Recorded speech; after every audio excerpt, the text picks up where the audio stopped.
3 of Good Luck High Five. That's right. You're listening to a podcast that's for you if you play Magic the Gathering. Whether you are super stoked about the D&D crossover set that is happening. Oh, yeah. Or you're just ready for Standard to rotate. We are here for you. I'm one of your hosts, Maria. I'm another one of your hosts, Megan. And yeah, we're going to be talking all about Adventures in the Forgotten Realms today.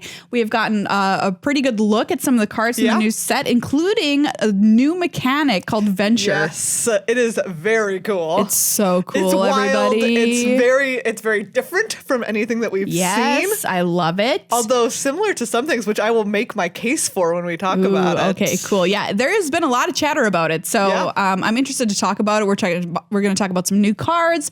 And Mark Rosewater always tweets out this article that's all sorts of kind of like teaser previews for what's coming up in the set. So I'm going to imagine what those things could be. Yeah. Because Meghan already knows. That's right. Because my very first ever piece of flavor text that you can read on a card is on a card that's now been previewed. Wow. So I'm very excited. Okay, so do we get to talk about that card today too? Yes. Okay, great. Of course we will. I'm so excited. So Meghan did flavor text for a number of cards in the set. Yeah. And as soon as those all come out, we're going to play games where I have to guess which ones she wrote. Yes. Out of some selections. So I'm very excited for excited. that. Yes. But before we talk about any of the super exciting new stuff, we have to say super exciting thank yous to everybody who's a patron. Yes. Shout out especially to Owen, who became a patron in the last week, and to John, Yay. who upped his pledge in the last week. Yay. Thank you so much, Owen and John. Thank you both so much. Thank you so much to everyone who is a patron of this show over on patreon.com/GLHFmagic. It means the world to us. It keeps this show on its feet, its little motor running. I'm describing a robot. I was just like thinking of little motorized wheels that it scoots around on. It's like... Yeah. Mm-hmm. We got to keep those wheels greased. We got to buy the WD-40. Yeah, you're right. Because the noise that I just made, when wheels squeak like that in a movie, it means it's a horror movie. So you have to help support this podcast so that we can grease the wheels so that this is not a horror film. Yeah. It makes sense. Don't question what I said. Just become a patron. Yes, it just takes less than a minute to do. We're so thankful for everybody who becomes one. $5 gets you in at squirrel level, and then you get to join our cool Discord community. Yeah. Which is just an awesome place to talk to other people about Magic. We've got channels for everything. If you need help with the draft, if you like, check out my commander deck. In August, we're going to have another patron-only tournament. Yeah. So... it's pretty sweet. Just a great thing all around. Yeah. And we're going to say thank you as well to Card Kingdom because they're another amazing sponsor of our show. They really are. We love them. They're so great. We love Card Kingdom. You can check them out at cardkingdom.com/GLHF. Use that affiliate link to buy whatever you need. You can pre-order Adventures in the Forgotten Realms right now if you want to crack some packs and draft with your friends. If you just want to get some cards for new standard or whatever. Card Kingdom has got you covered. They've also got sweet deck boxes, card sleeves, everything, including beginner decks, which I think is going to be relevant because we always say on the show, people always ask us, it's the number one question is, how can I teach my friend to play Magic? Yeah. Right? And so I think core sets are the number one way to get people in. Bless. Excuse me. And like Adventures in the Forgotten Realms could be a great entry point. And then if they are interested beyond that, Card Kingdom has some really cool beginner decks that are pre-made that you can use to teach your friends too.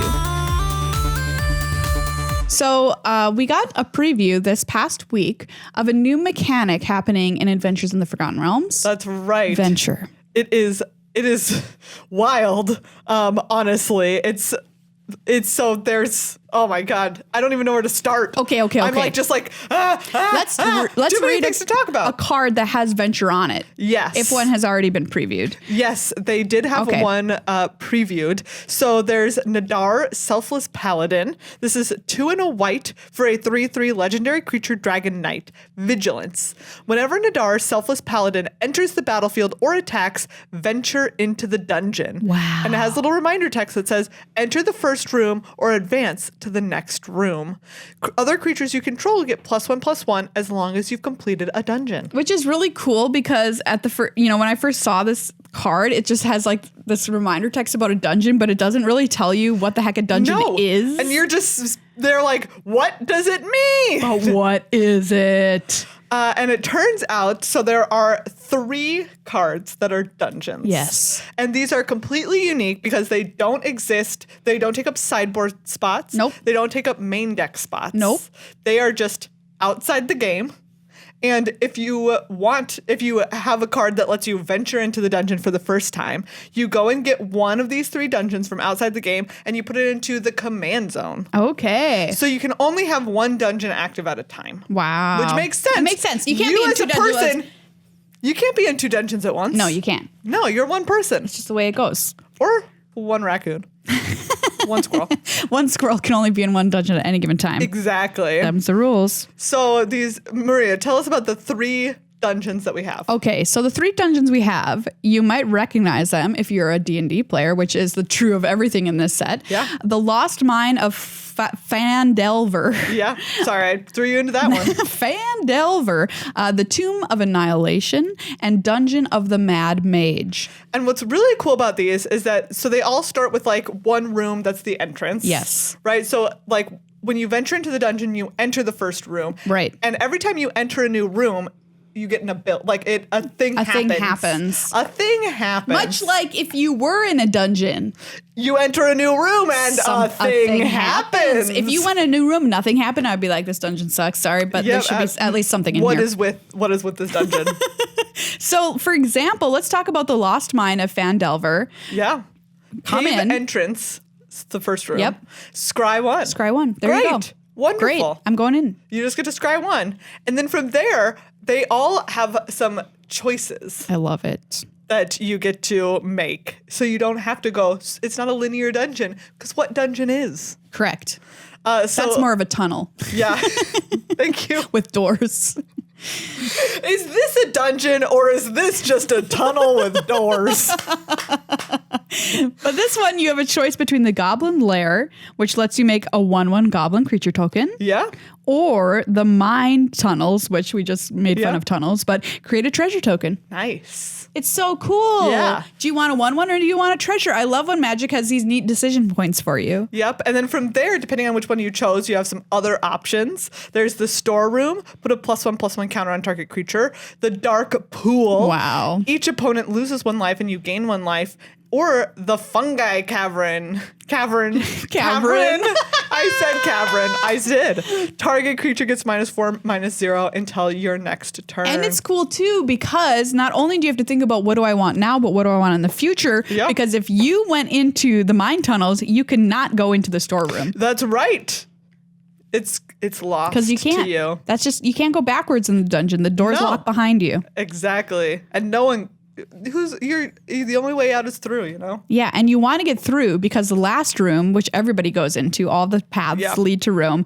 Temple of Damhoin? Dumathoin. Draw a card. These names are really getting to us. Yeah, they are. Really are. I mean, it started with as well as the word that we all know, cavern, which just got to me. And yeah. So no matter what, if you've completed this dungeon, you've drawn a card. Yeah. Once you get to the last room, you've completed the dungeon, and then it just counts as like, hey, you completed it. You did it. Nice work. And so if you complete a dungeon, you can choose, if you have venture again, to go back into that same dungeon. Be like, here we go, let's go. Or you can choose a completely different dungeon that you haven't already entered into. Yeah. Pretty sweet. I love it. Yeah. Tomb of Annihilation. This one's wild. Yes. So the first room is trapped entry. Each player loses 1 life. Okay. That means you too, buddy. Yep. Then on one side, you can either go Veils of Fear. Each player loses 2 life unless they discard a card. Okay. Again, that includes you. That's rough. Sandfall Cell. Each player loses 2 life unless they sacrifice an artifact, a creature, or a land. Okay. Or if you don't want to go that path because you're like, that sounds rough, you can choose Oubliette. Oh, Oubliette. Oubliette. Yeah. Discard a card and sacrifice an artifact, a creature, and a land. Wow. Why would you want to do that? Well, it does get you to the last room quicker. Cradle of the Death God. Create the Atropal. Create your Atropal. The Atropal. The Atropal. A legendary 4/4 Black God horror creature token with Death Touch. So if you're like, I need that Black Death Touch God, ASAP. I'm going to oubliette. Yeah. Even though it means that you're going to have to get rid of a lot of stuff. Wow. I know, right? Well, I mean, that's pretty powerful if you're able to venture. Yeah. If you just go venture. You get that 4/4. It's pretty sick. Okay. I mean, doesn't seem like super busted to me. Famous last words. Yeah. But that's true. It is just a 4/4 at the end of the day. 4/4 on turn 4, right? I mean, but you would have to have venture on turn 1. 2, 3. You could have it on turn 3. Okay. But then you're also gonna sacrifice one of your 3 lands in place. You're gonna get 2 lands. You're gonna be all in on this 4/4. What if they bounce that token? Yikes. Yeepers. But hey, maybe you have plans. Yeah. Maybe you have plans. Maybe for that there's some way to deal with it. I don't know. I'm just thinking about constructed. That's my constructed thought. Yeah. But yeah, and the last one has the most rooms. Dungeon of the Mad Mage. This one's pretty sweet. Okay. You start out at the Yawning Portal. Classic. You gain 1 life. I just like how many options it has. Yeah, me too. The next room is dungeon level, scry 1. Great. Then you can either go to the Goblin Bazaar, create a treasure token, or the Twisted Caverns. Target creature can't attack until your next turn. All right. Pretty cool. Then the next one is a unifying level, lost level, scry 2. Love it. From there, you can either go Runestone Caverns, exile the top 2 cards of your library. You may play them. Or Mural's Graveyard, create 2 1/1 black skeleton creature tokens. Yeah, make 2 skellies. I would make 2 skellies. Deep Mines, scry 3. Wow. And then finally, the Mad Wizard's Lair. Draw 3 cards and reveal them. You may cast one of them without paying its mana cost. What? Pretty good. Okay, so all right, here we're in draft. We're drafted. Oh, Yeah. by the way, you don't have to draft these cards. No, you do not have to draft the dungeons. You just have access to all 3 of them at all times. Yeah, so they're going to be in packs and stuff, and Yeah. I'm sure at some point there's going to be a critical overflow of these at any given LGS. Yes, hopefully. Yeah. So you'll just have them. But which one are you interested in venturing into? Look, I know you didn't draft your deck. I know you don't have all the cards, but I just need to know, like, how much venture do I have? Because, like, obviously, Dungeon of the Mad Mage is where I want to be. yeah, that one's pretty sick. It's so cool. I love You get it. to do so many things, but you have to venture 7 times to get to that last room. 1, 2, 3, 4, 5, 6. 7. Why 7? Because 1, you have to venture once to get into the first one. Oh, yeah, 1, you're right. 2, Yeah. 3, 4, 5, 6, 7. Yeah, 7 times. Yeah, 7 times. Like, that's a lot. That's a lot of venturing. And I do love, like, maybe I'm just in it for, like, make a little treasure token, draw a card at the end, and I'm here for the Lost Mine of Phandelver. Yeah, because I'm like, maybe even if you get to the Mad Wizard's lair, you draw 3 and, like, they're just all lands. Yeah, what if you draw 3 lands?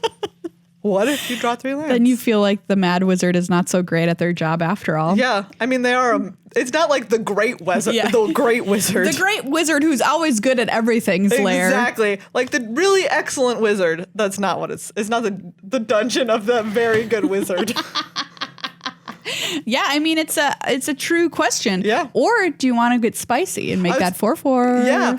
Do you want what if you're super aggro and so you're like, I want Tomb of Annihilation because I don't care if I deal myself damage. Right. I want to deal that to my opponent. So, like, it doesn't matter to me if we're both having to discard cards or sacrifice stuff. Yeah. I'm trying to put as many speed bumps in their way while I run them over on the smooth track. That was a perfect driving metaphor. You're welcome. Excellent work. Definitely nothing to question. I mean, yeah, it's going to be a real question. Like, how many creatures have venture in this set? Yeah. Are you just going to have venture that just happens? Yeah. No matter the archetype that you're drafting? Yeah. Or is it going to be a specific deck that you have to go into? I would guess the former. Yeah. Because they want to use this new mechanic. Yeah, it's pretty cool. So yeah, and we've seen some stuff, right? We also have, there's Shortcut Seeker.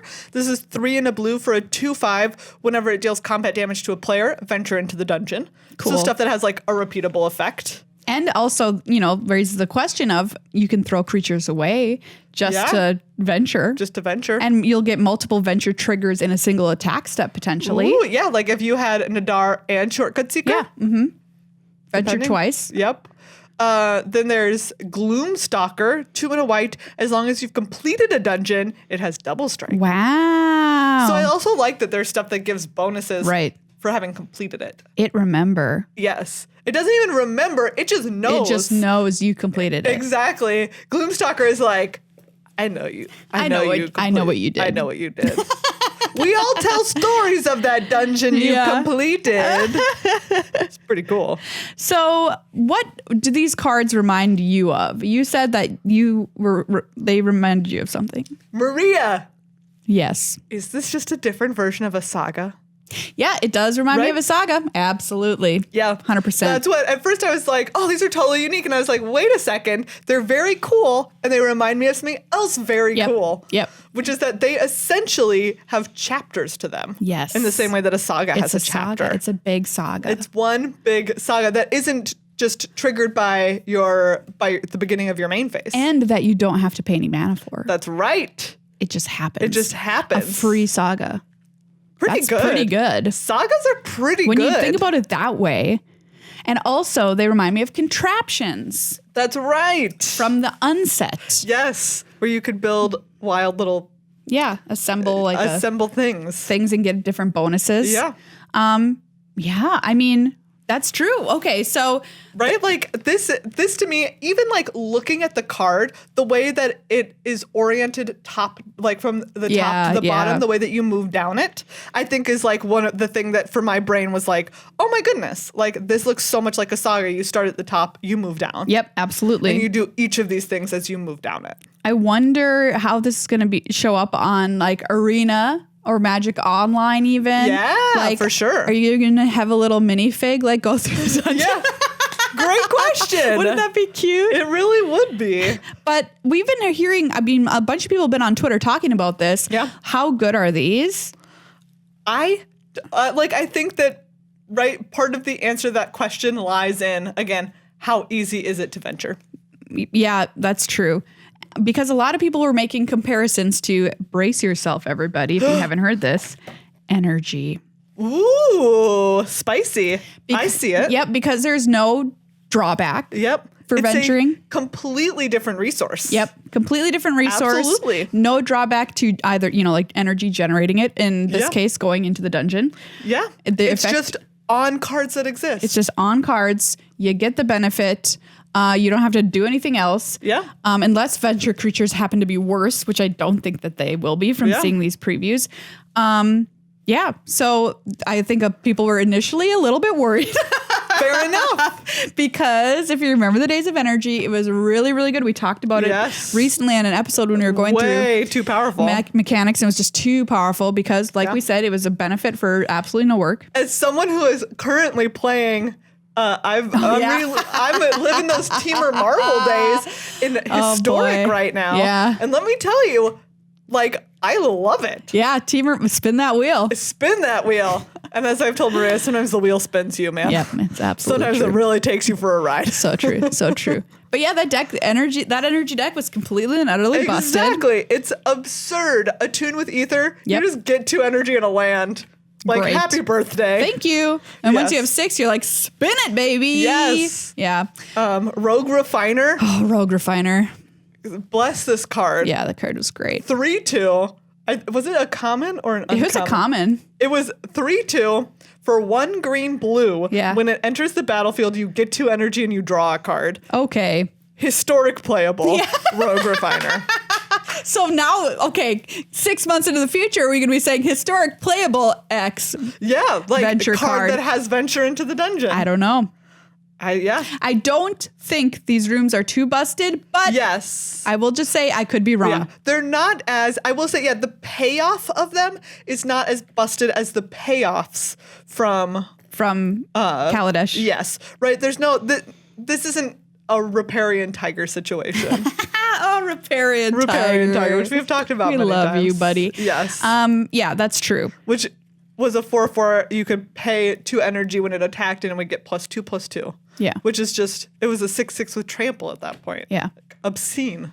The other thing I've heard people mention with this is they're talking about the fact that it is a, quote, parasitic mechanic. What does that mean? What does that mean? Mark Rosewater invented this term, or at least was the one who used it most widely, meaning it only relates to cards in the set in which it lives. Okay, yeah. So it Fair can't enough. play with anything else outside of it. That's a very good point. Which is true. And it's a little sad because I think it's kind of cool. Yeah. So not even kind of. I think it's really cool. That being said, energy, same. Yes. Absolutely. Did not matter. People just played the heck out of energy decks. Yeah, and that was also that was all she wrote. Long Tusk Cub? Oh, how can I forget Long Tusk Cub? Wow, baby. That was a good cat. That was a very standard playable Long Tusk Cub. It was a 2/2. It was a 2/2. It was a 2/2 for 2. It was a bear. Oh, wow. An energy bear, if you will. Yeah. But all of that said, I don't personally think we're like, I'm really setting myself up for failure here. Do you know what? But why talk about anything if you're not going to be bold about it, Maria? Hot take. Let's hear it. I think these are totally fine. I don't think they're busted. I think they're so incredibly creative. They perfectly replicate the experience of playing D&D in a new and interesting way in this set, which I imagine was the goal. Yeah. So I give them a big A+ thumbs up. I think they're incredible, and I cannot wait to play with them. Do you know what? I'm going to go, again, also going out on a limb here. All right. I agree. I thought you were going to take the other side. No, I agree. I don't think that any of these are too busted. Okay. That being said, what if it turns out to be super easy to venture 7 times? And like, you're like, okay, I'm casting something for free. Yeah. But like, I don't know how early that could happen. Like, I guess the question is, what's the earliest that could happen and have it be broken? And for me, the answer is like turn 5, maybe. Is there a 1-drop venture creature that's worth playing? Not that we've seen so far. No, we've seen so far. So I don't know. That's a question. Like, that's going to be a big question. Yep. Again, it just comes down to like how easy. Yeah. How easy is it? All right. Well, remains to be seen. And we will find out rather quickly because the preview season for AFR is only like 1 hot second. Blink and it's done. Yeah. Our preview is going to be coming out on Wednesday. Very excited. So check our YouTube channel, youtube.com/goodluckhighfive for that on Wednesday. Or follow us on Twitter at GLHF Magic to be notified when that drops. Yep. Because it's a pretty cool card. And we want to share it with you. But yeah, the preview season is just whirlwind. It's a whirlwind adventure before we get there. Let's go. So speaking of what's coming ahead in this set. Yeah. All right. So we have here over on Mark Rosewater's Blogatog his Adventures in the Forgotten Realms teaser. He does one of these for every set where he kind of gives little clues about cards in the set and lets you guess about them. And it's an exciting way to hype it up. And this one's got some really spicy stuff in it. Yeah. For example, a card granting -11/-11. Ooh. Gotta love it. That sounds a bit like Tragic Fall, which was in Modern Horizons 2. Yeah. Which was a nod to Tragic Slip. I was going to say based off of Tragic Slip. -13/-13. Yeah. So he also says a new enchantment subtype. What? What do you think this subtype could be? Bag. What? I'm thinking enchantment bag? Like, Bag of Holding is a card that already exists. Yeah. That's what I was thinking of, so never mind. Gosh, an enchantment subtype. Enchantment level up. Okay. That's something you do in D&D. Okay, there's enchantment auras. Yep. There's like... creatures that are enchantments. Oh yeah, enchantment creatures. I actually don't know what kinds of enchantment. Is that it? No, there's got to be more. There's like...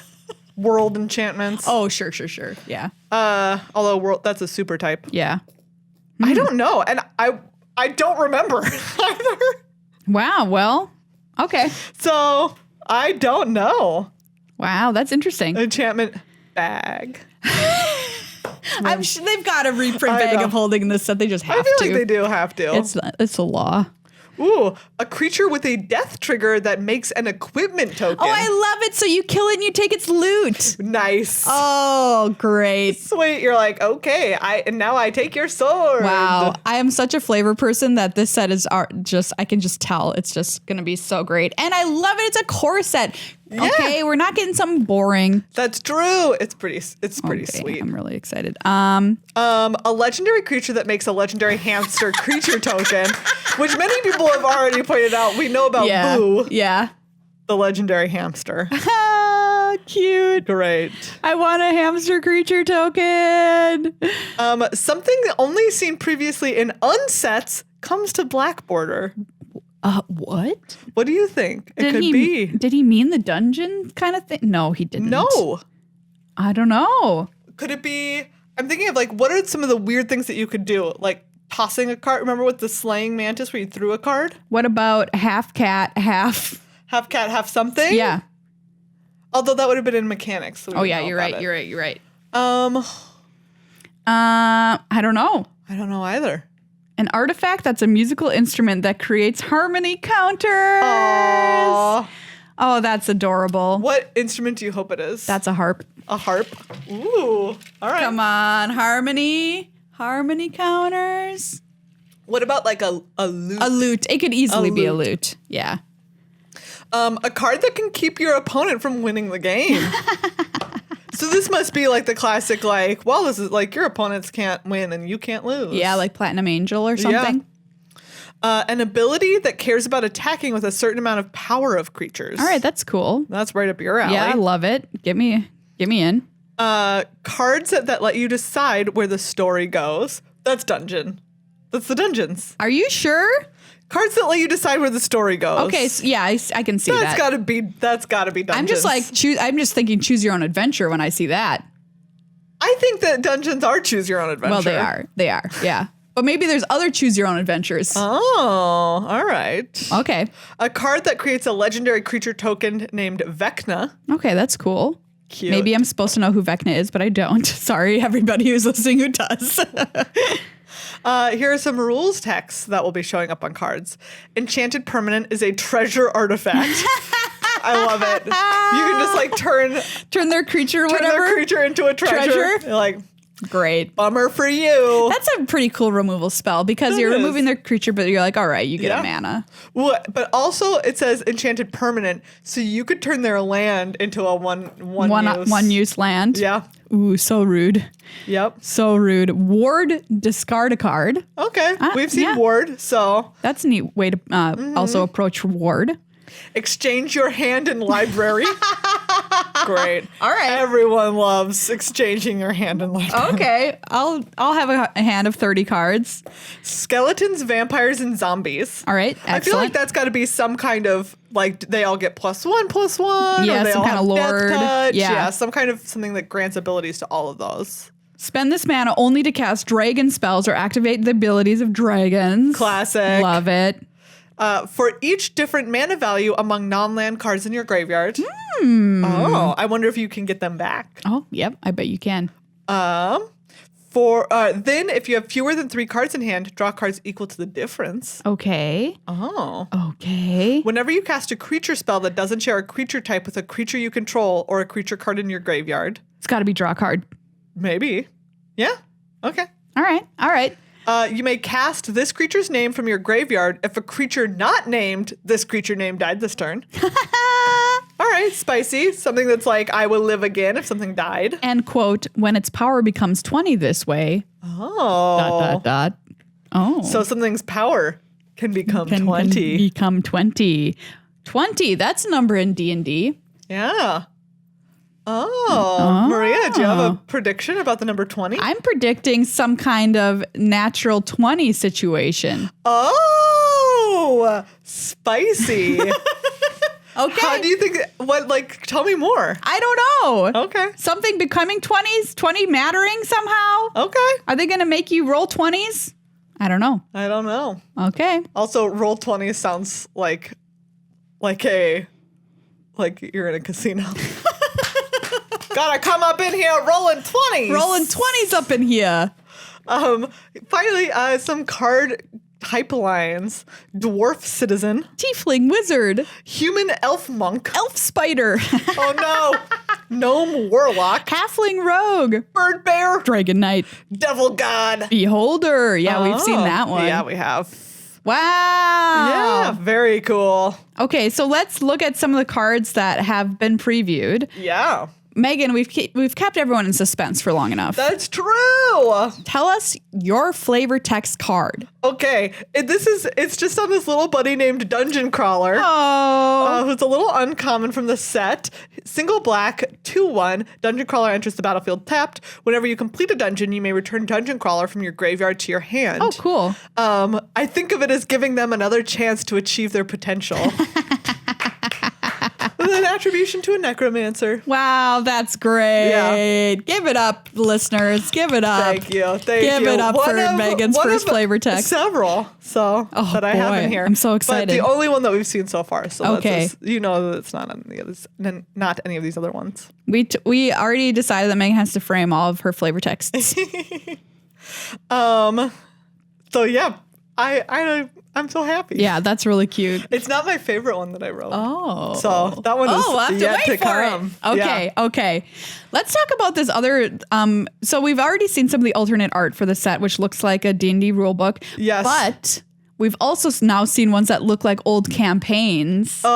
Evolving Wilds. Like, this is just so cool. I love this card. How much do you think this alternate art will go for? Because I think that it could be a lot of money. I don't know. I think it's so cool. It's really okay. It's so cool. It doesn't look like a magic card. No. So, okay, if you haven't seen it, this looks like an old campaign booklet you would get, like a module back in the day. And this Evolving Wilds has almost nothing on it to indicate the fact that it's a land. Yeah. Other than the fact that it says land under it.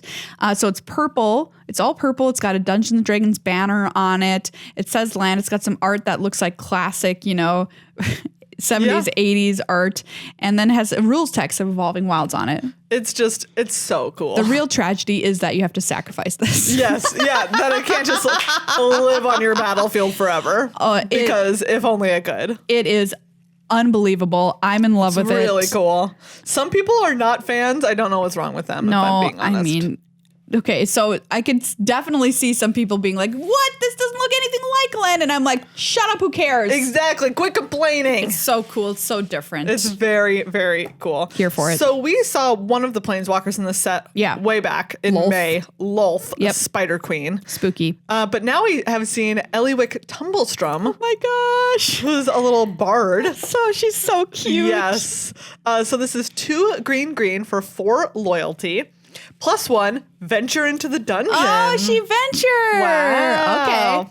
-2, look at the top 6 cards of your library. You may reveal a creature card from among them and put it into your hand. If it's legendary, you gain 3 life. Put the rest on the bottom of your library in a random order. I get it. -7, you get an emblem with creatures you control have trample and haste and get +2/+2 for each differently named dungeon you've completed. Oh, so she's creator of Behemoth. Yeah. And also, I love that this is also like, hey, it gets +2/+2, not for each dungeon you completed, but each dungeon with a different name. Yeah, that's so cool. You can't just do the same one if you want this bonus multiple times. Eliwick, I'm here for you.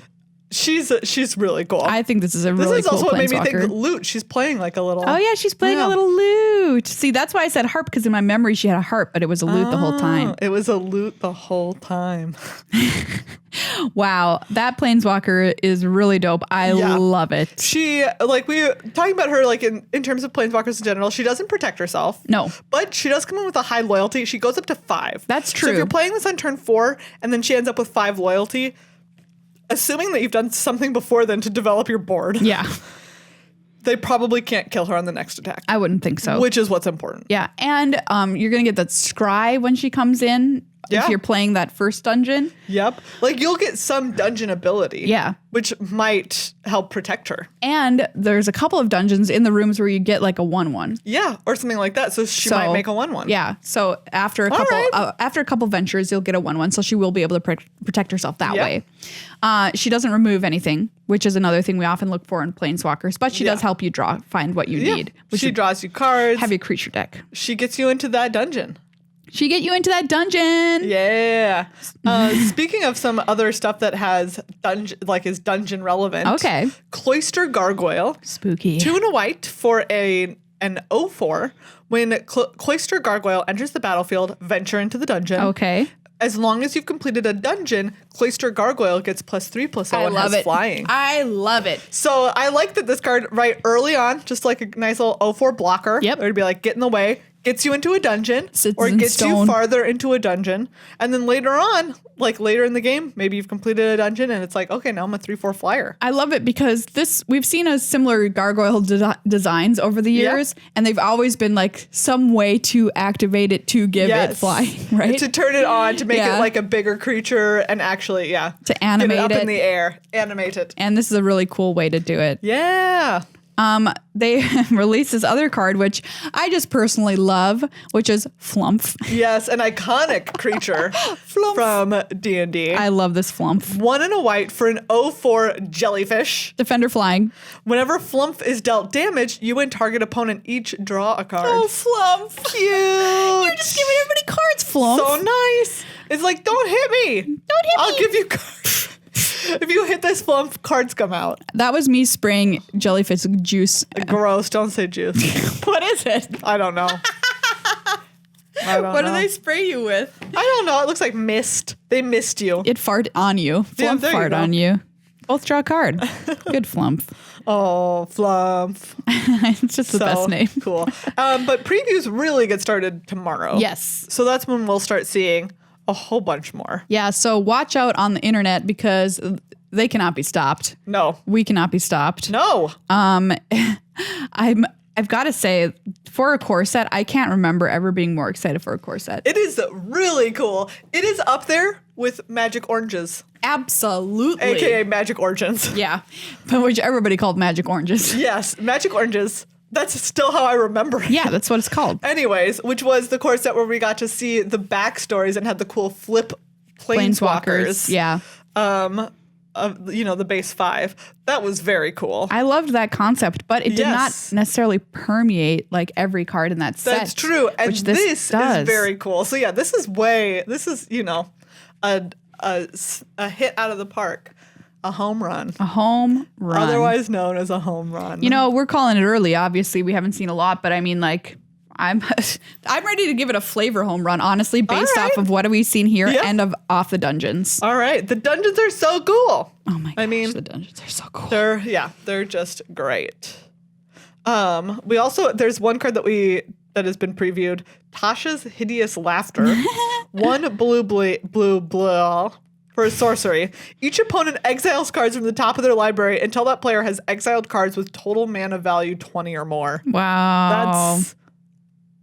That's rough. Could be a lot. That's a lot of cards. Yeah. That's going to be a lot of cards. I really also like the card Power Word Kill. Yeah. 1 and a black, instant, destroy target non-angel, non-demon, non-devil, non-dragon creature. Yeah. It's a little Doomblade. Yeah. Kind of. It's a kind of sort of Doomblade, you know? Yeah.